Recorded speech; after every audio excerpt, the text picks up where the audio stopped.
Subscribe करें और bell दबाएं ताकि कोई खबर रह न जाए।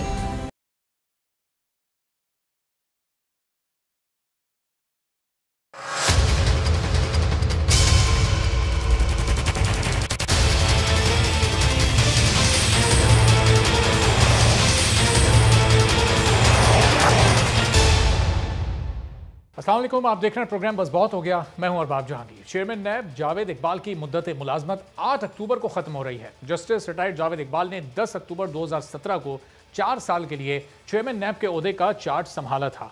नैब ऑर्डिनेंस 1999 की शेख 6B के तहत चेयरमैन नैब के ओहदे की मुद्दत में तौसी नहीं की जा सकती, लेकिन हुकूमत ने मौजूदा chairman NAB justice retired Javed Iqbal को तौसी देने का फैसला कर लिया है, जिसके लिए तरमीमी ऑर्डिनेंस का ड्राफ्ट भी फाइनल कर लिया गया है। वजीर कानून फरूक नसीम के मुताबिक ये ड्राफ्ट कल वजीर आजम इमरान खान को भिजवाया जाएगा। इसके बाद चेयरमैन नैब की मुलाजमत में तौसी के लिए सदारती ऑर्डिनेंस जारी होगा। नैब तरमीमी ऑर्डिनेंस के मुसव्विदे में नए चेयरमैन की तैनाती तक मौजूदा चेयरमैन नैब को बरकरार रखने की शिक शामिल है। इसके अलावा वजीर आजम और अपोजिशन लीडर के दरमियान मुशावरत करने की शिक भी शामिल की गई है। अगर वजीर आजम और अपोजिशन लीडर में इत्तेफाक ना हुआ तो फिर यह मामला पार्लिमानी कमेटी में जाएगा और चेयरमैन नैब को हटाने के लिए सुप्रीम जुडिशल काउंसिल से रुजू करना होगा। हुकूमत ने नए तरमीमी मुसव्विदे में वजीर आजम और अपोजिशन लीडर के दरमियान मुशावरत करने की शिक को तो बरकरार रखा है, लेकिन यह होगा कैसे, क्योंकि वजीर आजम इमरान खान अपोजिशन लीडर शहबाज शरीफ के साथ बैठने को तैयार ही नहीं है। शहबाज शरीफ जो हैं वो एक्यूज्ड हैं, उनको वो नैब मुल्ज़म डिक्लेयर किया हुआ है। अब अगर हम शहबाज शरीफ से पूछें कि अगला चेयरमैन नैब क्या होना चाहिए, तो ये तो ऐसे ही है कि हम जो चोर से पूछें कि आपका तफ्तीशी कौन होगा, तो ये तो नहीं हो सकता। ये तय है कि शहबाज शरीफ साहब से हम कंसल्टेशन नहीं करेंगे नए चेयरमैन नैब की अपॉइंटमेंट के। नैब के मामले पर मुशावरत कौन करेगा, किससे करेगा, और अगर ऐसा ना हुआ तो फिर यह मामला सुप्रीम जुडिशल काउंसिल में चला जाएगा। हुकूमत अपोजिशन लीडर से मुशावरत ना करने के अपने फैसले पर आज भी कायम है। आज ही काबीना का इजलास हुआ और उसमें इस सिलसिले में जो बातचीत हुई वो फवाद चौधरी ने आकर ब्रीफिंग में बताई। क्या उन्होंने इस सिलसिले में कहा, ये सुनिए। शहबाज शरीफ खुद जो है वो मुल्ज़म है नैब के, और ये शहबाज शरीफ से पूछ के अगला चेयरमैन लगाना ऐसा ही होगा कि हम चोर से पूछें कि आप बताइए आपका तफ्तीशी कौन होगा। लिहाजा इस पे हमारा बिल्कुल वाज़े एक मौक़िफ़ है। हम शहबाज शरीफ साहब से कंसल्टेशन नहीं करेंगे अगले चेयरमैन की तैनाती के लिए। अब 18वीं तरमीम के बाद नैब चीफ इलेक्शन कमिश्नर और एंटी इलेक्शन कमीशन के अरकान की तकर्री के लिए वजीर आजम और अपोजिशन लीडर के दरमियान मुशावरत करना लाजमी है, लेकिन वजीर आजम और अपोजिशन लीडर के दरमियान मुशावरत ना होने की वजह से चेयरमैन नैब की तैनाती पर हमेशा ही तनाज़ात खड़े होते आए हैं और सुप्रीम कोर्ट अब तक 2 ऐसे चेयरमैन नैब की तकर्री गैर कानूनी करार दे चुकी है, जिसकी वजह वजीर आजम और अपोजिशन लीडर के दरमियान मुशावरत मुकम्मल ना होना करार दी गई थी। और उनमें से एक फैसला तो मौजूदा chairman NAB justice retired Javed Iqbal ने दिया था, जो उस वक्त सुप्रीम कोर्ट में सीनियर जज तैनात थे। पीपल्स पार्टी के दौर में तैनात होने वाले chairman NAB justice retired Syed Didar Hussain Shah को मौजूदा चेयरमैन नैब यानी जस्टिस जावेद इकबाल ने कलअदम करार देकर ओहदे से ही फारिग कर दिया था। जस्टिस जावेद इकबाल की सरबराही में बेंच ने 3 सत्री फैसले में उनकी तैनाती को गैर कानूनी करार देते हुए उन्हें ओहदा छोड़ने का हुक्म दे दिया था और सुप्रीम कोर्ट ने नैब चेयरमैन की तैनाती के लिए बामायने मुशावरत को लाजमी करार दिया था, जिसे बाद में नतीजा खेज मुशावरत करार दिया गया। पीपल्स पार्टी की हुकूमत के वजीर कानून बाबर आवान का उस वक्त ये मौक़िफ़ था कि चेयरमैन नैब के लिए मुशावरत इत्तेफाक राय नहीं, लेकिन आज हुकूमत अपोजिशन लीडर से बात करने को अभी तक तैयार नहीं है। गो के मुसव्विदे में इस कानून को रखा जा रहा है, इसकी शिक बरकरार रखी जा रही है, लेकिन अमली तौर पर यह होता खासा मुश्किल दिखाई दे रहा है। पीपल्स पार्टी के सीनियर रहनुमा नैयर हुसैन बुखारी साहब हमारे साथ मौजूद हैं। तो बुखारी साहब, बहुत शुक्रिया प्रोग्राम के लिए, आपने वक्त निकाला। शहबाज शरीफ साहब से ये हुकूमत मुशावरत करना नहीं चाहती, ऑर्डिनेंस का ड्राफ्ट तैयार हो गया। अब यकीन कर लेना चाहिए आप समेत तमाम अपोजिशन के रहनुमाओं को भी कि जस्टिस रिटायर्ड जावेद इकबाल ही अगली कुछ मुद्दत के लिए तो चेयरमैन नैब के ओहदे पर हैं। क्या रिएक्शन होगा पीपल्स पार्टी का इस पर? देखिए, पहली बुनियादी बात तो ये है कि कानून को जो वायलेट करता है उसकी माशरे में क्या हैसियत होती है। जो कानून को तोड़ता है उसके बारे में आवाम की राय क्या होती है और उसके बारे में अदालतों की राय क्या होती है। और ये तो कानून में बड़े वाज़ेह है कि कंसल्टेशन लीडर ऑफ अपोजिशन की और लीडर ऑफ हाउस की होनी चाहिए। जो बात फवाद चौधरी साहब ने की कि जी वो मुल्जिम है और चोर से पूछा जाए तो इंसाफ कौन करे, वो इल्ज़ाम है शहबाज शरीफ साहब के खिलाफ, अभी कन्विक्शन नहीं। अगर कन्विक्शन होती तो वो लीडर ऑफ अपोजिशन भी ना होते, ना मेंबर ऑफ पार्लियामेंट। इल्ज़ाम तो उनके प्राइम मिनिस्टर पे भी है, उनकी कैबिनेट के बहुत सारे मेंबर्स पे भी इल्ज़ाम हैं।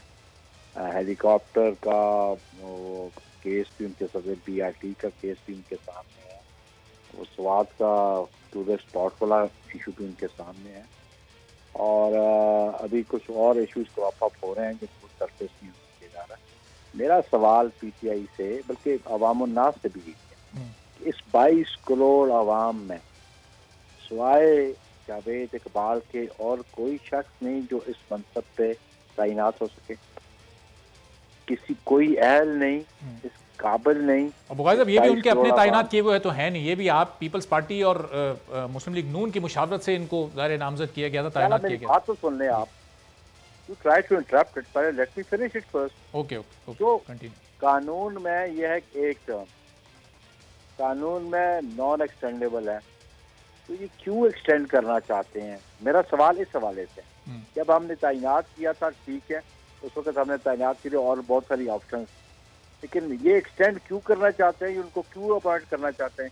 इस 22 करोड़ आवाम में बिलखुसूस जुडिशियल ऑफिसर्स, बहुत सारे सुप्रीम कोर्ट के जजेस रिटायर हो चुके हैं, बहुत सारे जनरल रिटायर हो चुके हैं, बहुत सारे ग्रेड 22 के ब्यूरोक्रेट्स हो चुके हैं जिनकी जो क्वालिफिकेशंस हैं चेयरमैन नैब के लिए, उसके मुताबिक बेशुमार लोग मौजूद हैं, लेकिन क्यों सिर्फ जावेद इकबाल?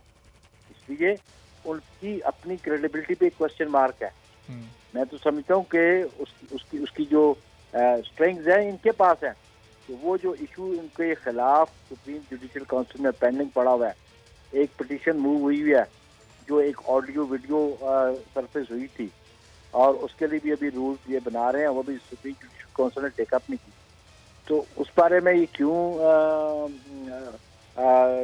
डबल स्टैंडर्ड्स रखे हुए हैं मौजूदा हुक्मरानों ने? फवाद चौधरी साहब जो बात करते हैं, इसलिए क्या 22 करोड़ आवाम में कोई एलिजिबल, कोई क्वालिफाइड, कोई ऑनर्स, कोई इंटेग्रिटी वाला बंदा नहीं है जो इस मनसब पे आ सके? तो मैं समझता हूँ ये बुनियादी तौर पर इसलिए करना चाहते हैं कि उनके स्ट्रिंग्स इस गवर्नमेंट के हाथ में हैं, जिस तरह चाहते हैं उनको वो यूज़ करते हैं, अपोजिशन के खिलाफ उनको इस्तेमाल किया जाता है, पॉलिटिकल विक्टिमाइजेशन होती है, जो बहुत पहले अपोजिशन कहती रही है न्याजी नैब नेक्सस है, तो ये तो उसका बड़ा वाज़ेह सबूत है।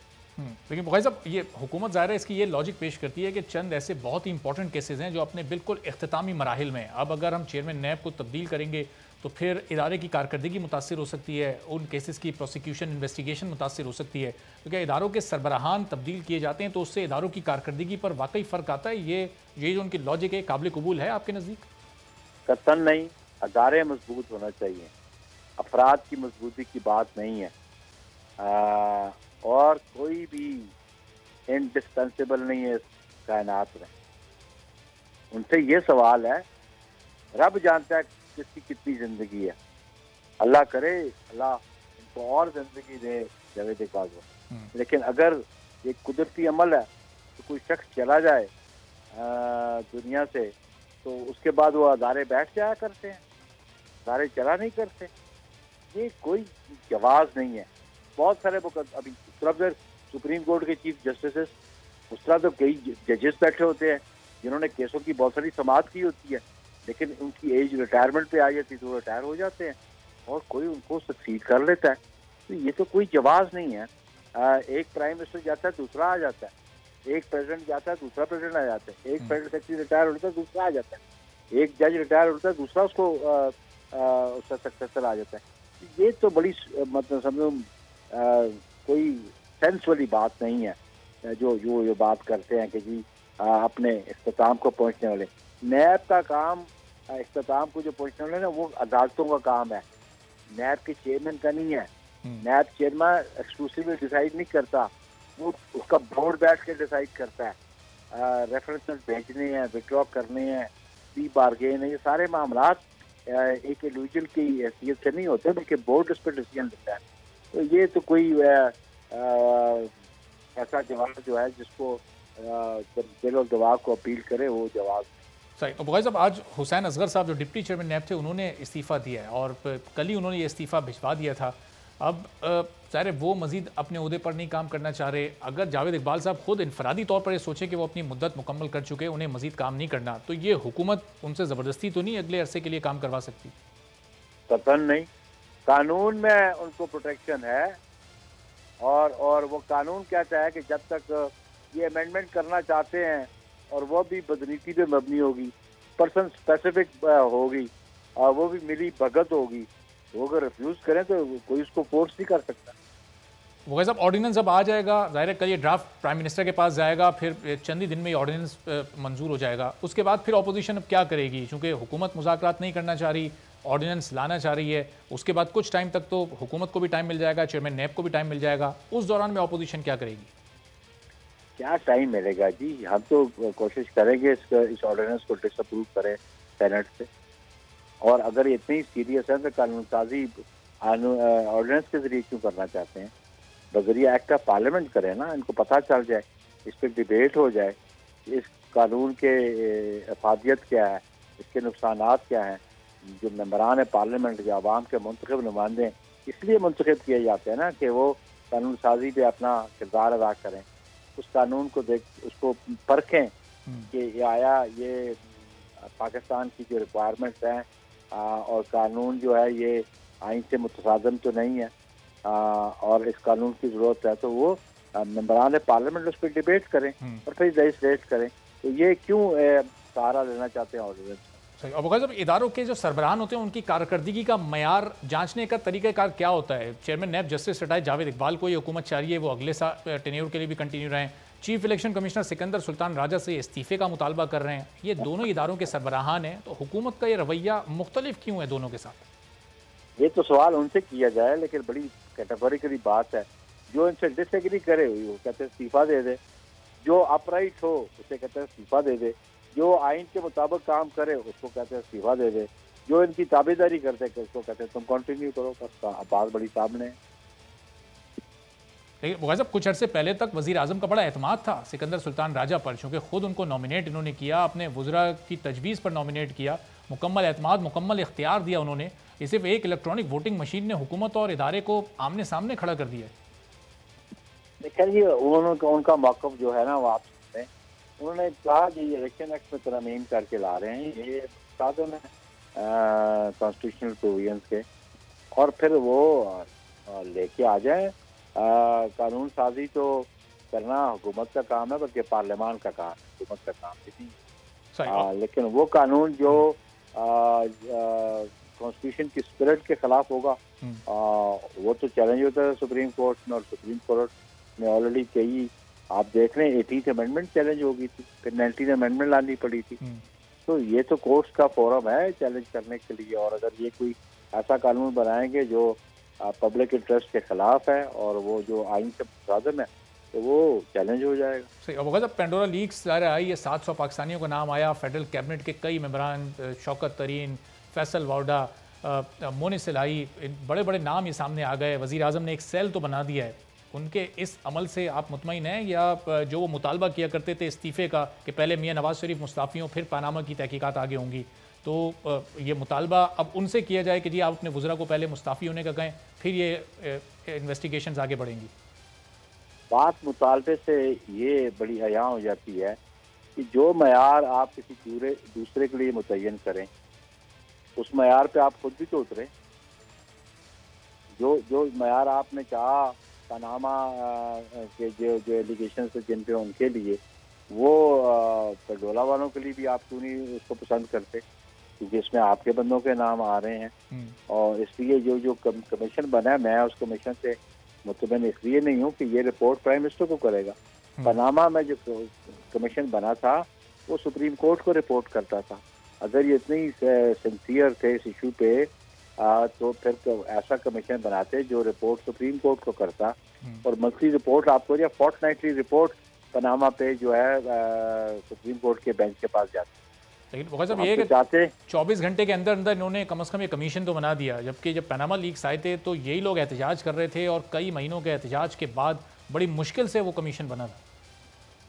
भाई देखे ना जी, वो तो फिर गवर्नमेंट में वो बैठा हुआ था, उसका जवाब नवाज शरीफ का मैं तो नहीं दे सकता, या नवाज शरीफ की गवर्नमेंट का मैं जवाब तो नहीं दे सकता। उनके और इनके रवैये में आप फर्क तो कर सकते हैं ना। एज गवर्नमेंट एक वो गवर्नमेंट थी, एज गवर्नमेंट इन्होंने जो काम किया, देखे ना ये जो इसने बनाया इमरान खान ने, वो इसको जवाब दिया है। इस किस्म का कमीशन चीनी पे कमीशन बना, फर्टिलाइजर पे बना, मेडिसिन पे बना, पेट्रोलियम पे बना, उनकी फेट क्या हुई है? फेट तो उसकी हुई जो कमीशन रिपोर्ट करता था सुप्रीम कोर्ट ऑफ पाकिस्तान को, जो उन्होंने कॉन्स्टिट्यूट किया था, जो उनको जवाब देता। हम ये कहना चाहते हैं कि जो मेयार पनामा में अपनाया गया था वही मेयार अभी बड़ौदा में भी अपनाया। सही, चलें, बहुत बहुत शुक्रिया। नईर हुसैन बुखारी साहब पीपल्स पार्टी के सीनियर रहनुमा हमारे साथ मौजूद थे। तो मेयार पनामा में अपनाया गया था, वही मेयार इस पेंडोरा लीक्स के बाद भी अपनाया जाना चाहिए था। अली परवेज़ मलिक साहब नून लीग के सीनियर रहनुमा हमारे साथ मौजूद हैं। अली परवेज़ साहब, 24 घंटे के अंदर अंदर वज़ीर आज़म ने कमीशन बना दिया। जब हम पनामा लीक्स की तरफ वापस जाते हैं 5.5 साल पहले, तो मुतालबा किया जाता रहा उस वक्त के प्राइम मिनिस्टर से, कोई कमीशन नहीं बना, उसके लिए धरना देना पड़ा, उसके लिए लॉन्ग मार्च करना पड़ा, एहतजाज करने पड़े, फिर जाके कहीं कोई कमीशन बना था। तो इस हुकूमत के इस कमीशन बनाने से मुतमईन है आप और आपकी जमात? बिस्मिल्लाहिर्रहमानिर्रहीम। बहुत शुक्रिया अरबाब साहब, आपने आज प्रोग्राम में याद किया। देखें, मैं कमीशन वाले मामले पे बिल्कुल आपको जवाब दे दूंगा, पर मैं उससे पहले जो गुजारिश करना चाह रहा हूँ वो ये है कि हमें एक चीज़ जो समझने की ज़रूरत है वो ये है कि ऑफशोर कंपनीज़ जो होती हैं पर से सारी की सारी इलीगल नहीं होती। हो सकता है कि कुछ लोगों ने उनको बोनाफाइड रीजंस की वजह से ये कंपनी सेटअप की हों, तो हमें थोड़ा सा इसके अंदर मोहतात अंदाज के अंदर तफ्तीश करने की ज़रूरत है, तहकीक करने की ज़रूरत है। वरना हमारे बीच में और इमरान खान साहब जो हर चीज़ के ऊपर सर्कस लगा लेते थे, उनके दरमियान कोई फ़र्क नहीं रहेगा। अली साहब, अब तो इमरान खान साहब उनकी पार्टी को भी ये समझ आ गई है कि तमाम ऑफशोर कंपनीज इलीगल नहीं होती। अब तो बता रहे हैं कि जो लीगल है उनके खिलाफ कोई कार्रवाई नहीं होगी, हाँ इलीगल वालों के खिलाफ कार्रवाई होगी। अब तो उन्हें समझ आ गई। देखें, पहली जी बिल्कुल ठीक है, अब उनको समझ आ गई है, क्योंकि पहले तो वो यही कहते थे कि सारी ऑफशोर कंपनियां जो होती हैं वो बनाई इसलिए जाती हैं कि लोग काला धन सफ़ेद करना चाहते हैं। तो चलें, देर आए दुरुस्त आए, उनको कम से कम समझ तो आ गई मामले की। अब जहाँ तक कमीशन वाला मामला है, देखें अरबाब साहब, ये इतना कोई पेचीदा मामला नहीं है। इसमें आपको सिर्फ और सिर्फ 2 काम करने की ज़रूरत है, और ये मामला जो है और जो जिन लोगों ने इस सिस्टम को अब्यूज़ किया है उनको आइडेंटिफाई करने के लिए आपको 2 दिन दरकार हैं। मैं गुजारिश ये करूँगा, जिस तरह से इन्होंने जस्टिस काजी फ़ाइज़ ईसा साहब के ख़िलाफ़ एक बोगस मुकदमा बनाने की कोशिश की थी ना, उसी टीम को बुलाएं और उनसे पहले ये चीज़ बता दें कि जो सियासतदान या ये जो बाकी लोग हैं जिनके नाम पनामा ये पेंडोरा लीक्स के अंदर आ रहे हैं, सबसे पहले उनके गोशवारे जो एफबीआर के पास मौजूद हैं उसमें से देख लें कि क्या ये जो कंपनियां जिनकी शेयर होल्डिंग्स वगैरह अभी डिस्क्लोज हुई हैं लीक्स के साथ, क्या उनके गोशवारों में मौजूद है कि नहीं मौजूद है। अगर तो वो मौजूद नहीं है तो देर एंड देन किसी और फर्दर तफ्तीश की या तहकीक की ज़रूरत नहीं है, उनको तो वहीं पे आपको सज़ा दे के इस सिस्टम से बाहर निकालने की ज़रूरत है। तो पहली चीज़ तो आप ये करें। अब दूसरी बात ये कि कमीशन जो आपने बनाया है बाकी को लोगों को तफ्तीश करने के लिए, तहकीक करने के लिए, जिनकी ये कंपनियां हो सकता है कि डिक्लेयर्ड हों, उनको आपने क्या जांचना है, वहाँ पे आपने ये जांचने की ज़रूरत है कि क्या ये कोई प्रोसीड्स ऑफ क्राइम तो नहीं है, किसी किकबैक के ज़रिए, किसी करप्शन के ज़रिए तो नहीं है, क्या ये पैसा जो है आपका जो अनटैक्स्ड, आपकी अनडिक्लेयर्ड वेल्थ तो नहीं है। तो इन चीज़ों को तहकीक करने के लिए बिल्कुल फर्दर इन्वेस्टिगेशन की दरकार है। पर मुझे बताइए किस किस्म का कमीशन है कि जिसके अंदर वो वज़ीर आज़म साहब को उनके मिनिस्टरों के ख़िलाफ़ उनकी तफ्तीश करेगा और वज़ीर आज़म साहब को रिपोर्ट करेगा। तो मुझे बता दें कि ये जो चीनी वाला जो कमीशन बना, वो जो आटे वाला कमीशन बना, जो दवाइयों की तफ्तीश हुई, वो जो पोलियो के लिए जो बाबर बिन अता साहब थे जिनकी तफ्तीश हुई, ये किस तरह से उनसे मुख्तलिफ होगा। क्या इमरान खान साहब हमें खुद नहीं बताते थे कि आज़ादाना माहौल के अंदर तफ्तीश करने के लिए चीफ जस्टिस की सरबराही के अंदर कमीशन बने? तो आज वो अपना मेयार क्यों तब्दील कर रहे हैं? वो आज इस चीज़ पे क्यों कायम नहीं होते कि जो उनके वजीर जो आज काबीना के अंदर बैठे हैं अपने ओहदों से पहले अलहदा हों, उसके बाद आके अपनी तलाशी दें। वो हमें बताते थे ना कि जब आप अपने ओहदों पे बैठेंगे, जब आप वजीर होते हुए अपनी तफ्तीश करवाएंगे तो एक आज़ादाना ये जितने भी ये सवालात आपने उठाए, ये सवालात तो कल से हम जो भी हुकूमती नुमाइंदे हमारे साथ आ रहे हैं मुख्तलिफ प्रोग्राम्स में उनके सामने रख रहे हैं। लेकिन ये एहसन इकबाल साहब ने जो इल्ज़ाम लगाया था, उन्होंने तो वज़ीर आज़म से इस्तीफ़े का मुतालबा कर दिया था। ये परसों जब पेंडोरा लीक्स अभी आई भी नहीं थी, दोपहर में उन्होंने कहा कि 2 ऑफशोर कंपनीज प्राइम मिनिस्टर के नाम है, इसलिए वो मुस्ताफ़ी हो जाएं। तो ये कौन सी उनके पास इंफॉर्मेशन थी, किस बुनियाद पर उन्होंने ये बयान दिया था? और इस बयान के बाद अब जब वज़ीर आज़म का नाम ICIJ में क्लियर हो गया, तो क्या कोई नून लीग इंटरनल उनके खिलाफ कोई कार्रवाई करेगी या वो कोई माफ़ी वगैरह मांगेंगे आके? देखें, ये जो एहसन इकबाल साहब वाले मामले की तरफ आप इशारा करें अरबाब साहब, इसके अंदर आपके मीडिया चैनल्स के ऊपर ही चला था कि इमरान खान साहब के जो घर का एड्रेस है उसके ऊपर ऑफशोर कंपनीज रजिस्टर्ड हैं। उसके बाद जब फर्दर इंफॉर्मेशन आई तो पता चला कि वो 2 प्रॉपर्टीज हैं जिनके दरमियान ये कंफ्यूजन थी। तो अगर किसी को सजा देने की ज़रूरत है तो उन चैनल्स को है जिन्होंने पहले ये चीज़ आके पब्लिक स्पेस के अंदर लेके आए और इस खबर को ब्रेक किया। बिल्कुल उसी तरह जिस तरह से आप जानते हैं PTV ने, फवाद चौधरी ने, शहबाज गिल ने अननेसेसरली एक ऐसे आदमी को, मरियम नवाज साहिबा के बेटे को, जिसका सियासत से कोई ताल्लुक नहीं है, जिसका दूर दूर किसी ऑफशोर कंपनी के अंदर या पनामा लीक्स या पेंडोरा लीक्स किसी के अंदर नाम इन्वॉल्व नहीं है, जिस तरह से उनको वो घसीट के अंदर ले आए थे, तो बिल्कुल ठीक कह रहे हैं। PTV को भी करार वाकई बिल्कुल अली साहब, ये जो उनका एक था फवाद चौधरी और अली शहबाज गिल साहब की जो आप बात करें, वो बैरिस्टर अली जफर साहब मेरे साथ मौजूद हैं, उनसे मैं इससे मुतालिक सवाल करूंगा। लेकिन एक सीनियर पॉलिटिशियन को, एक पार्टी के सेक्रेटरी जनरल को कोई भी बयान देने से पहले खबर की मुकम्मल तस्दीक और तहकीक अपने तौर पर नहीं कर लेनी चाहिए? देखें, अब बात इस तरह से है कि जो लीक्स जो थे वो तो 9:30-10 बजे मेरे ख्याल से पब्लिक स्पेस के अंदर आए थे। उससे पहले कुछ चैनल्स ने ये खबर अपने तौर पे ब्रेक की थी कि 2 ज़मान पाक के ऊपर 2 ऑफशोर कंपनीज रजिस्टर्ड हैं। और जहां तक हमारी मालूमात हैं, 2 ज़मान पाक तो वही एड्रेस है जिसके ऊपर प्राइम मिनिस्टर साहब का लाहौर का अपनी रिहाइश है। उसके बाद जिस तरह से इंफॉर्मेशन आई तो पता चल गया कि जी वो बाइफरकेटेड प्लॉट है और आधा उसका एक्सेस किसी और पॉइंट से और उसके ऊपर किसी और साहब की जो उनके रिश्तेदार भी हैं उनकी कंपनीज रजिस्टर्ड हैं। तो ये जो कंफ्यूजन अराइज हुई है वो मीडिया की वजह से ही, और जिन्होंने ये गलत खबर चलाई है बिल्कुल उनको उसी तरह सजा मिलनी चाहिए जिस तरह PTV के अंदर ये बोगस खबर चलाई गई कि जुनेद साहब के बोगस खबर चलाई गई। ठीक है, ये PTV वाला जो आप PTV वाला पॉइंट जो आप उठा रहे हैं, अली जफर साहब मेरे साथ मौजूद हैं। अली परवेज साहब जरा मौका दीजिएगा। अली जफर साहब, ये फवाद चौधरी साहब ने जुनेद सफदर की 5 ऑफशोर कंपनीज की बात की, शहबाज गिल साहब ने भी ट्वीट कर दिया। ये जो PMDA आप लेकर आ रहे हैं, ये फेक न्यूज़ की डेफिनेशन के अंडर में ये आता है नहीं आता? वो जो करोड़ों रुपए के जुर्माने आप चैनल्स पर और सहाफ़ियों पर करने चले थे, ये फवाद चौधरी और शहबाज गिल देंगे इस खबर के बाद जुर्माना? जी देखें, ये जो पहले तो बात करते हैं जो एहसन साहब ने बयान दे दिया और अब वो कह रहे हैं कि चैनल पे क्योंकि पहले आया था इसलिए हमने भी एक सोचा कि हम भी ब्रेकिंग न्यूज़ को में शामिल हो जाएं। तो ये मेरा ख्याल है इसका बेस्ट तरीका ये है अगर वो अपोलोजाइज कर लें, माजरत कर लें कि मेरे से गलती होगी, तो ये मामला ख़त्म हो जाता है। बिकॉज हर एक को तो अब पता चल ही गया है कि वो फेक न्यूज़ थी। इसी तरह जब आप फेक न्यूज़ की जनरली बात करते हैं, चाहे वो किसी भी चैनल पे हो, चाहे वो PTV पे हो, चाहे कोई ट्वीट करे, तो आइडिया यही है कि जब हम गलत खबर आगे शाया करते हैं तो एक तरह से हम किसी ना किसी को नुकसान पहुंचा रहे हैं। और जब आपको पता चल जाए कि आपने नुकसान पहुंचाया है और न्यूज़ में बोगस है, तो फिर चैनल को भी और जो शख्स जिसने इस तरह की फेक न्यूज़ चलाई है उसको भी माजरत करनी चाहिए और करेक्शन करनी चाहिए, और यहाँ मामला खत्म हो जाता है।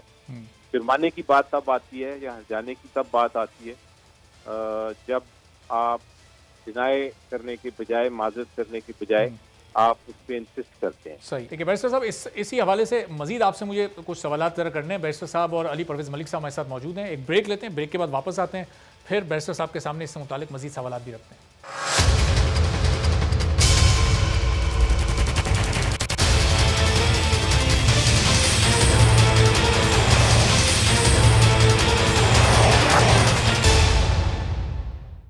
प्रोग्राम में एक बार फिर आपको खुशामदीद कहते हैं। बैरिस्टर अली जफर साहब और अली परवेज मलिक साहब हमारे साथ मौजूद हैं। बैरिस्टर साहब, ये जुनेद सफदर पर हुकूमती वज़रा की तरफ से, वज़ीर आज़म के मुअव्विन खुसूसी की तरफ से उनकी ऑफशोर कंपनी सामने आने की बात की गई, ट्वीट किया गया, TV टॉक शो में बताया गया, PTV पर खबर चली। हुकूमत ने अभी तक कहीं कोई एक्शन नहीं लिया। आज काबीना का इजलास भी हुआ, उसमें फवाद चौधरी से नहीं पूछा गया, शहबाज गिल से अब तक उससे मुतालिक कोई क्लैरिफिकेशन नहीं मांगी गई। अगर ये इल्ज़ामात सच्चे हैं तो हक़ाइक़ सामने लाएं, और अगर इल्ज़ामात सच्चे नहीं हैं तो फिर इन पर कोई जुर्माना वगैरह होगा जो PMDA में आप लोग लगाने वाले थे करोड़ों रुपए का। देखिए, अगर तो ये बात सच है फिर आपको माजरत करने की जरूरत नहीं है। फिर आप अगर आप कोई सच बात कर रहे हैं तो फिर वो फेक न्यूज नहीं तो है। अली अगर सच है तो फिर मतलब हकीकत फिर उससे मुतालिक हक़ाइक़ सामने लाए जाएं, फिर तफसीलात सामने लाई जाएं। उन 5 ऑफशोर कंपनीज में कितने अकाउंट्स हैं, उनमें कौन कौन सी प्रॉपर्टीज हैं, फिर उनकी तफसीलात अब तक सामने आ जानी चाहिए थी। उसका जो सुप्रीम कोर्ट ने उसके बारे में कहा है सिचुएशन में कि अगर कोई TV चैनल या कोई अखबार या कोई शख्स किसी के खिलाफ पब्लिकली इल्ज़ाम लगाता है और उसका डिनायल नहीं आता तो फिर वो सच समझा जाएगा। जिसने बोला है उसको जरूरत नहीं है। लेकिन इस केस में डिनायल फौरन मरियम नवाज साहिबा ने ट्वीट किया था और उन्होंने कहा था कि PTV को भी और वो जो निजी चैनल जिस पे ये खबर एयर हुई है उसको भी वो कोर्ट में लेकर जाएंगी। डिनायल तो फौरन आ गया था कि कोई कंपनी अपने सदर के नाम की नहीं लेके जाएंगी, वो तो चैनल को लेके जाएंगे। लेकिन फवाद चौधरी साहब ने खुद बात करते हुए कहा, शहबाज गिल साहब ने खुद ट्वीट किया, हुकूमत के दोनों बड़े स्पोक्स, एक हुकूमत के तर्जुमान है, एक वजीर आजम के मौबन खुसूसी हैं। जब अगर उनके खिलाफ कोई एक्शन कोई भी शख्स लेगा इसके बारे में तो आई एम श्योर वो जवाब देंगे उसका। और वो अगर जवाब तो एक्शन लेना तो हुकूमत की जिम्मेदारी होती है ना, कार्रवाई करना तो खुद हुकूमत की जिम्मेदारी है। उनसे प्राइम मिनिस्टर पूछते कि कैसे आपने इतना बड़ा इल्ज़ाम बेबुनियाद लगा दिया, या तो आप उसकी तफसील दें। इससे पहले इलेक्शन कमीशन पर इल्ज़ामात लगाए जाते रहे, उन्होंने नोटिस दिया तो उससे फिर जवाब मोहलत उसके लिए उन्होंने तलब कर ली, जवाब देने के लिए 1-1 महीने की मोहलत। इल्ज़ामात बेबुनियाद लगा देते हैं, पीछे कहीं कोई हक़ाइक़ सामने होते नहीं है। जी देखें, जो जनरल बात तो बिल्कुल आपकी दुरुस्त है कि इल्ज़ामात हर तरफ से लगते हैं और जब लगते हैं तो उसके बाद वो एक इंडिविजुअल रिस्पॉन्सिबिलिटी होती है। ये कोई गवर्नमेंट का काम नहीं, ना ही ये कोई किसी पर्टिकुलर ऑफिस होल्डर का काम है कि वो उसको करेक्ट करे। अगर मैं कोई चीज़ ऐसी बात करता हूँ जो गलत है तो उसका जिम्मेदार मैं ही हूँ और मैं ही फिर उसको, अगर कि मेरे खिलाफ कोई एक्शन होता है तो मैं ही उसको फिर डिफेंड करूँगा। यही असूल है फिलहाल कानून का। लेकिन अगर कानून में तब्दीली आती है और इस तरह की फेक न्यूज़ जो कि पूरी दुनिया इस वक्त ट्राई कर रही है, साहब ये एक आम आदमी के लिए भी ये उसूल है कानून का, या एक पब्लिक ऑफिस होल्डर और फेडरल मिनिस्टर के लिए भी यही उसूल है? दोनों के लिए एक जैसा उसूल? फिलहाल तो कोई डिस्टिंग्विश नहीं किया कानून ने। फेडरल कोई अगर ऑफिस होल्डर है या कोई प्राइवेट पर्सन है, फिलहाल तो कानून जो है हमारा वो एक ही है। उसमें कोई किसी किस्म की ये गुंजाइश नहीं दी कि किसी ऑफिस होल्डर के लिए कोई स्पेशल रूल्स हैं या कोई उसको कोई स्पेशल ट्रीटमेंट मिलनी है या उसके खिलाफ कोई एक्शन एक अलग तरीके से हो सकता है। फिलहाल तो ये रूल यही है। मुझे इतना जरूर पता है कि जो कानून साजी एक सजेशन आ रही है कि फेक न्यूज के बारे में, चाहे वो जो भी करे, चाहे चैनल दे, चाहे वो कोई ऑफिस होल्डर दे, चाहे कोई प्राइवेट पर्सन दे, तो उसके लिए रूल चाहे कानून बनाने वाला ही दे, जो कानून बनाने जा रहा है, जो ये मुसव्विदा तैयार कर रहा है, जो तजवीज़ कर रहा है, चाहे वही दे फेक न्यूज़। जी, लेकिन ये बड़ा इसमें देखें, मेरी फेक न्यूज़ के बारे में मैं आपको बताता चलूं। मेरा एक कॉन्सेप्ट बड़ा क्लियर है और वो दुनिया में अब काफ़ी उस पर डिबेट भी हो रही है और उस पर अमल भी हो रहा है। और वो ये है कि हर मुल्क में अब फैक्ट फाइंडर्स आ गए हैं। फैक्ट फाइंडर्स एक प्राइवेट ऑर्गेनाइजेशन होती है, इंडिपेंडेंट ऑर्गेनाइजेशन होती है, जिसका काम ये है कि जब भी इस तरह की न्यूज़ आए तो वो उसको वेरीफाई करके उसके बाद वो छाया करते हैं और लोग अब फैक्ट चेकर्स के पास जाते हैं। ठीक है, निबेर साहब आप कह रहे हैं कि जिसने ये गलत खबर दी है या गलत बयान दिया है मीडिया पर, ये उसकी अपनी जिम्मेदारी है, हुकूमत उससे नहीं पूछगछ करेगी, हुकूमत की कहीं कोई जिम्मेदारी नहीं है। तो अली परवेज साहब, अब ये आप पर आ जाती है बात कि आप इनको अदालत लेकर जाएं, जिस तरह मरियम साहिबा ने कहा था, और फिर वहाँ पर ये जवाब देंगे, क्योंकि यहाँ तो 48 घंटे गुजरने को आ रहे हैं, अभी तक कोई नोटिस नहीं ले रहा, और ज़ाहिर उम्मीद है अगले 24-48 घंटों में कोई लेगा भी नहीं इसका नोटिस। शबाब साहब, मैं आपसे पहले तो मोदबाना गुजारिश इस तरह से करूंगा कि सेनेटर साहब एक ऑनरेबल आदमी हैं, उन्होंने आपको बिटवीन द लाइंस कह तो दिया कि फेक न्यूज़ कहीं से भी ओरिजिनेट हो उसके कॉन्सिक्वेंसेज होने चाहिए। आप खाम में उनको मुश्किल में डाल रहे हैं। देखिए, उनकी वाबस्तगी सियासी तौर पे एक पार्टी के साथ है जहां से ये प्रॉब्लम एमिनेट हुई है, तो गुजारिश ये इस मामले को यहाँ पे छोड़ दें। अब दूसरी बात जो मैं आपसे करना चाह रहा हूँ कि क्या ये जुनेद सफदर साहब वाला मामला फेक न्यूज़ के ज़िम्रे में आता है कि नहीं आता, उसके लिए आप उमर चीमा साहब जिन्होंने ये पेंडोरा लीक्स की स्टोरी को ब्रेक किया है, जिन्होंने पाकिस्तान की साइड के ऊपर इस इन्वेस्टिगेशन को लीड किया है, आप उनको फ़ोन मिलाएं और उनसे पूछ लें कि जी आपने जो ये लीक्स किए हैं, आपने जो ये लाखों पेपर्स देखे हैं, उसके अंदर क्या जुनेद सफदर साहब का उसी दिन क्लियर कर चुके हैं अली साहब, वो किसी जगह के ऊपर ये लीक्स आई थी उसी दिन उन्होंने क्लियर कर दिया था कि उसमें जुनेद सफदर का नाम नहीं है। बिल्कुल मैं बिल्कुल मुझे मालूम है, मैं इसीलिए आपको कह रहा हूं कि तो ये तो वहां पे डिटरमिन हो जाता है कि जी क्लियरली मेलाफाइडी इंटेंट के साथ आपने किसी की शोहरत को नुकसान पहुंचाने के लिए यहां पे बिल्कुल बेबुनियाद न्यूज़ का इस्तेमाल किया। और यकीन माने ये जो आपको वही सोच है जो आपको नजर आती है जब आपने राना सनाउल्लाह साहब के ऊपर हीरोइन डाली थी, सिर्फ इसलिए कि आप उनके नजरिए के साथ इख्तलाफ करते थे, सिर्फ इसलिए कि वो आपकी कमजोरियों को आके मीडिया के ऊपर पिन पॉइंट करते थे, पार्लियामेंट के अंदर आपको आंसरेबल करते थे। तो ये बिल्कुल वही सोच है कि आपको नजर आया कि आपके इर्द गिर्द के लोग जो सारे हैं वो सारे के सारे इस लीक्स की स्टोरी के अंदर इंप्लीकेटेड हैं, तो आपने कहा कि साथ ही आप अपने जो सियासी मुखालफीन हैं उनके ऊपर भी बेबुनियाद इल्जाम लगाना शुरू कर दो ताकि सारे का सारा ये मामला कंफ्यूज हो जाए। और उसके बाद इस मामले के ऊपर मिट्टी डालने के लिए अपने ही मुतहत एक वजीर को, जो उनका प्लानिंग कमीशन ये जो कंप्लेंट सेल को हेड करता है, उसके नीचे एक सेल बना दो और वहां पे मिट्टी डाल के इस मामले को आगे लेके चलो। क्योंकि आपको पता है कि जब आप अपने इत्तेहादी जो जनूबी इत्तेहाद से आपके वोट लेके आए हैं या काफ लीग के लोग जो आपको वोट लेके आए हैं, जब आप उनके खिलाफ एक आजादाना माहौल के अंदर तफ्तीश करेंगे और उनको कटहरे के अंदर खड़े होंगे तो आपकी पंजाब की जो हुकूमत है वो 2 दिन नहीं रह सकेगी। तो आपने एक दफा फिर अपनी सियासी मजबूरियों के आड़े आते हुए आपने एक दफा फिर कॉम्प्रोमाइज किया, जिस तरह से आपने बेपनाह मौकों के ऊपर पहले भी किया। तो इसमें कोई परेशानी की बात अब ये एहतसाब इस बार शफाफ कैसे होगा और वो उसूल जो पिछली जो उसूल पहले हुआ करते थे इमरान खान साहब के पाकिस्तान तहरीक इंसाफ के, क्या उस पर अभी अमल होगा? बैरिस्टर साहब, ये पहले शौकत तरीन साहब को, मोनिस इलाही साहब को, फैसल वाडा साहब को पहले इस्तीफे दे देने चाहिए या फिर पहले तहकीकात होने चाहिए और फिर अगर ये गिल्टी करार पाएं तो फिर इनसे इस्तीफे लेने चाहिए? देखिए, इसको समझने की जरूरत है। मैं तो कल से ये रिपीट कर रहा हूँ, मेरा ख्याल था बड़ा कोई इंकशाफ होगा, ये पेंडोरा लीक्स जो हैं इससे बड़ा कुछ हमें समझ आएगी, लेकिन एक्चुअली उसमें कुछ नज़र नहीं आ रहा। मैंने सारी उसकी डिटेल देखी है। इशू ये है, सबसे पहला पॉइंट ये है कि क्या ऑफशोर कंपनी जो है वो बनाना या उसको ऑपरेट करना ये लीगल है, ये गैर कानूनी है या ये कानून के मुताबिक है? जवाब इसका बड़ा सिंपल है कि हमारे कानून के मुताबिक और दुनिया जहान के कानून के मुताबिक ऑफशोर कंपनी बनाना और उसको ऑपरेट करना किसी किस्म का कानून की खिलाफ वर्जी नहीं, वो बिल्कुल लीगल है। अब दूसरी बात ये है कि दूसरा सवाल आता है कि क्या वो ऑफशोर छुपाना, डिक्लेयर ना करना अभी, हाँ जी, ये डिक्लेयर हुई है कि नहीं। अगर वो डिक्लेयर नहीं हुई तो फिर ये एक टैक्स का इशू है और आपको पिनलाइज किया जा सकता है कि आपने क्यों नहीं डिक्लेयर। तो वैसे साहब खान साहब का तो ये उसूल था कि जब किसी पर इल्जाम लगे वो पहले मुस्ताफी हो, वो अपने आप को उस एहतसाब के लिए पेश करे, क्लियर हो, फिर वापस आकर ओहदा संभाल ले। सुन लीजिए, अब इसमें तीसरी चीज ये है कि अगर कोई कंपनी है और वो ऑपरेट हो रही है, डिक्लेयर्ड भी है, लेकिन उसके अंदर कारोबार हो रहा है, वो मनी लॉन्ड्रिंग का हो रहा है और क्या कोई उसमें छुपाया जा रहा है कोई ऐसा इल गॉटन मनी, करप्शन का पैसा, तो फिर उसके खिलाफ तहकीकात हों।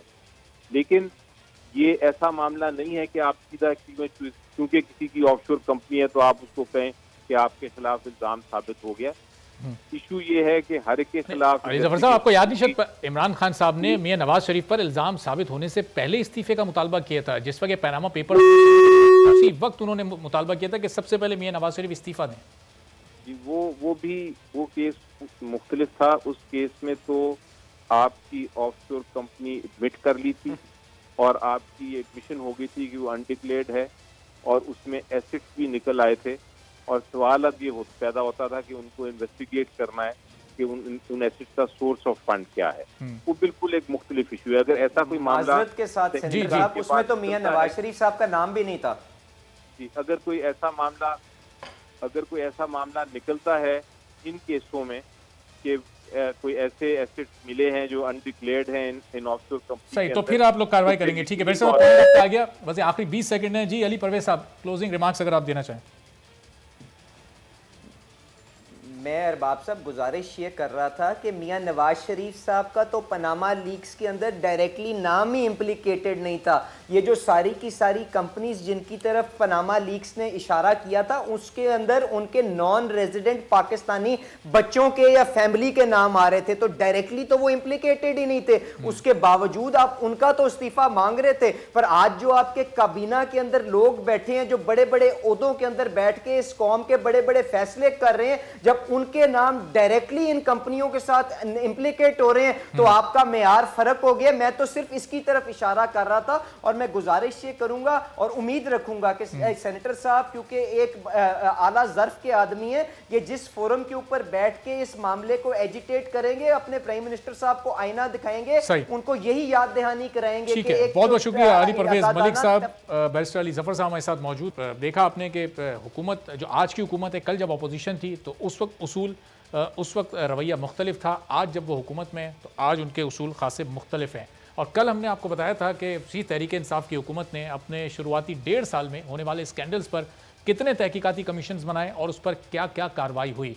अब आज हम आपको हुकूमत के 3 सालों में से जो बाकी के 1.5 साल हैं उसका रिकॉर्ड बताएंगे कि इसमें जो स्कैंडल सामने आए उस पर हुकूमत ने कितने कमीशंस बनाए और उन पर क्या क्या एक्शंस हुए। अप्रैल 2020 में गंदम और चीनी के बहरान के हवाले से FIA की तहकीकाती रिपोर्ट सामने आने के बाद वफाकी काबीना में तब्दीलियां लाई गई थीं और कई आला ओहदेदारों को उनके ओहदों से हटाया गया। वज़ीर आज़म ने अपने मुशीर शहजाद अरबाब को ओहदे से हटा दिया, जबकि जहांगीर तरीन को भी चेयरमैन टास्क फोर्स बराए ज़राअत के ओहदे से हटा दिया गया। खुसरो बख्तियार को वफाकी फूड सिक्योरिटी की वजारत से हटा दिया गया और उन्हें इक़्तिसादी उमूर का वफाकी वज़ीर बना दिया गया। इसी तरह पंजाब के वज़ीर खुराक समीउल्लाह चौधरी ने आटा और चीनी बहरान से मुतालिक FIA की रिपोर्ट में अपना नाम आने पर अपने ओहदे से इस्तीफ़ा दिया था। महीनों गुजर गए, आटा महंगा होता गया, चीनी की कीमत भी मुसलसल बढ़ती रही, लेकिन आज तक किसी जिम्मेदार का तायुन नहीं किया गया और आवाम की जेब से अरबों रुपए किसने निकाले, ये आज तक किसी कसूरवार का नाम सामने ला सके। 2020 में जब कोरोना ने दुनिया को बुरी तरह मुतासिर किया, कई मुल्कों की मईशतें तबाह की, पेट्रोल की कीमतें उस वक्त तारीख की कम तरीन सतह पर आईं, तब जून में मुल्क में पेट्रोल का बहरान पैदा करके अरबों रुपए कमाए गए। इंतहाई सस्ते पेट्रोल की शॉर्टेज करके उसे महंगा करके बेचा गया। एक ही रात में पेट्रोल की कीमत में 25 रुपए फी लीटर बढ़ा दिए गए। FIA ने तहकीकात की तो कई हुकूमती ओहदेदारान के नाम सामने आए, जिसके बाद मार्च 2021 में वज़ीर आज़म के मुआविन खुसूसी नदीम बाबर और सेक्रेटरी पेट्रोलियम को ओहदे से हटा दिया गया। उसके बाद ये तहकीकात भी इंतहाई सुस्त रवि का शिकार हो गई। फिर मई 2021 में रावलपिंडी रिंग रोड के नाम से एक और स्कैंडल सामने आया, जिस पर वज़ीर आज़म इमरान खान के मुआविन खुसूसी बराए ओवरसीज़ पाकिस्तानीज़ जुल्फ़ी बुखारी भी मंसूबे में बेज़ाब्तगियों पर नाम सामने आने पर अपने ओहदे से इस्तीफ़ा दे चुके हैं और इस केस की तहकीकात भी अब चल रही है। इसी तरह पेंडोरा लीक्स पर भी ये कमीशन तो बना दिया गया, एक सेल बना दिया गया जो वज़ीर आज़म को ही रिपोर्ट करेगा, लेकिन अपोजिशन को इस पर तहफ़्फ़ुज़ात हैं, इस पर एतराज़ात हैं। अब देखना यह है कि आगे ये किस तरह से काम करेगा और इसमें भी ज़िम्मेदारों का तयन हो सकेगा या फिर ये बात भी आई गई हो जाएगी। एक ब्रेक लेंगे और ब्रेक के बाद PMC के खिलाफ पहले MD कैट्स एस्पायरेंट्स का एहतजाज जारी था, अब जो NLE टेस्ट वो लेने जा रहे हैं उस पर यंग डॉक्टर्स आज सरापा एहतजाज बने रहे। क्या कुछ हुआ इस पर आपको बताएंगे एक ब्रेक के बाद।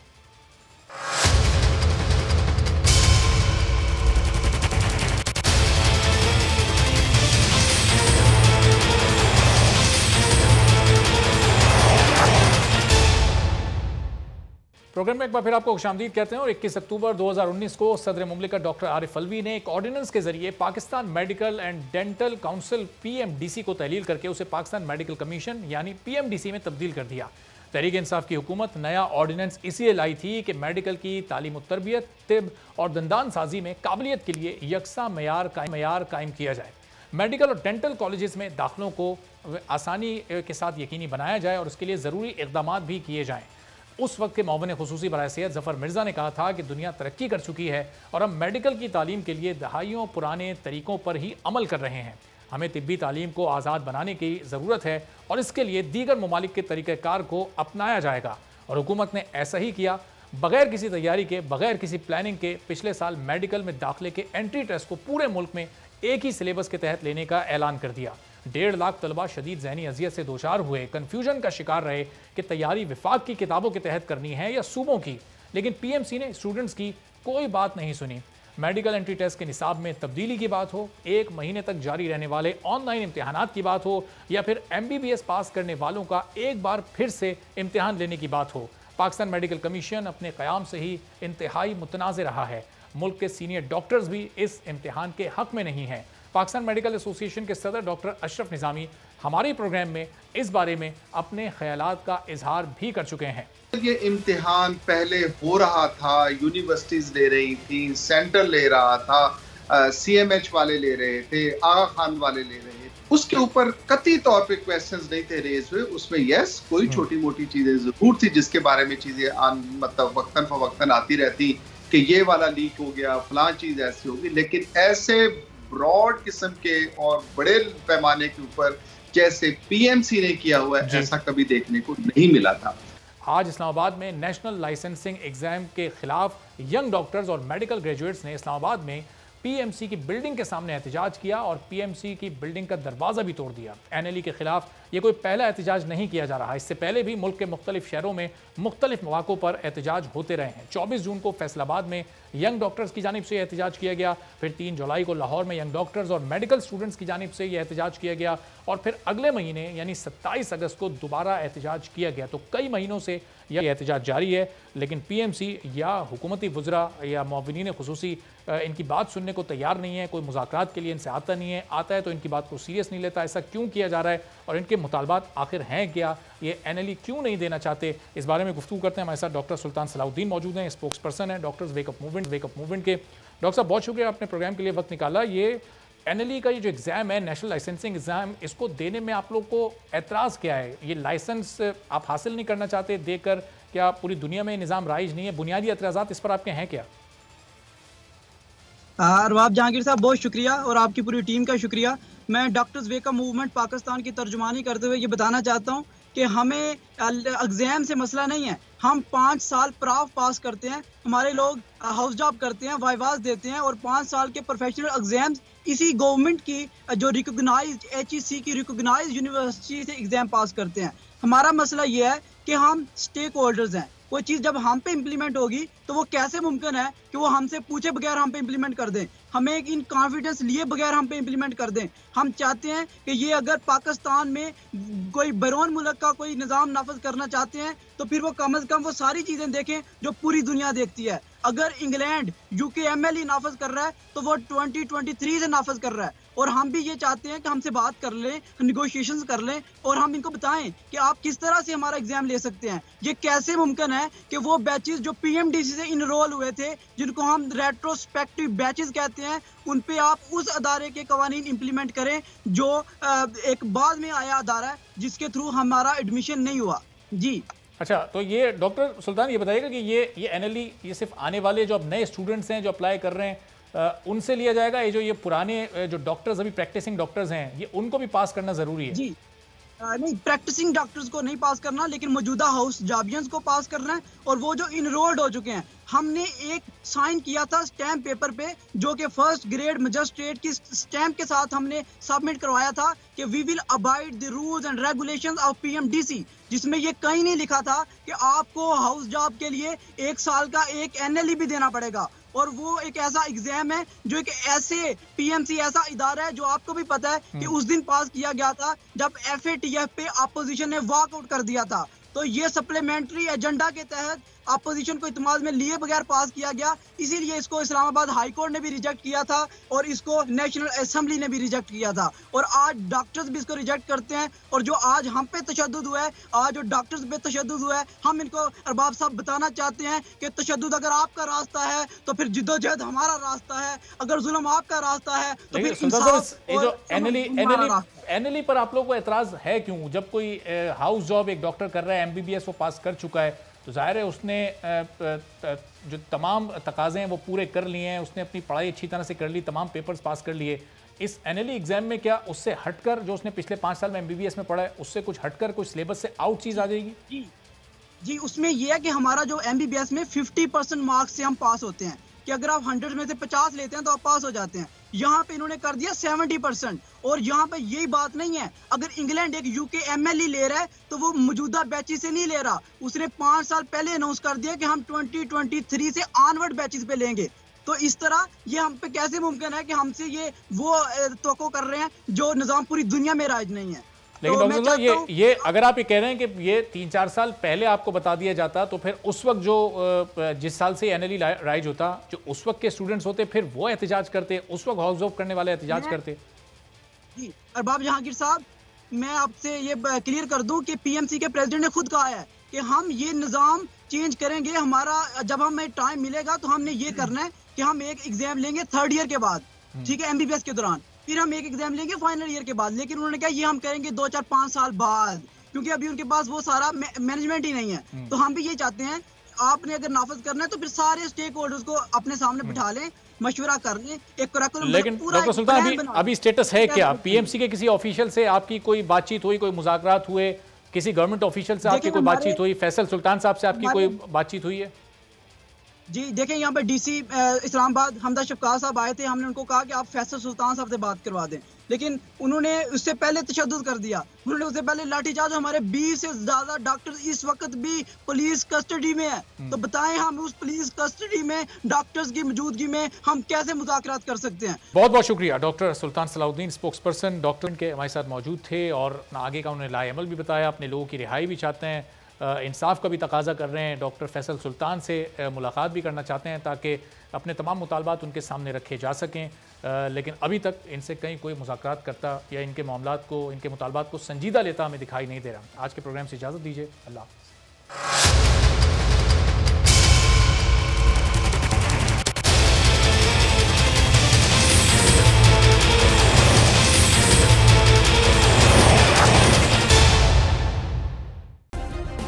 सब्सक्राइब करें और बेल दबाएं ताकि कोई खबर रह न जाए।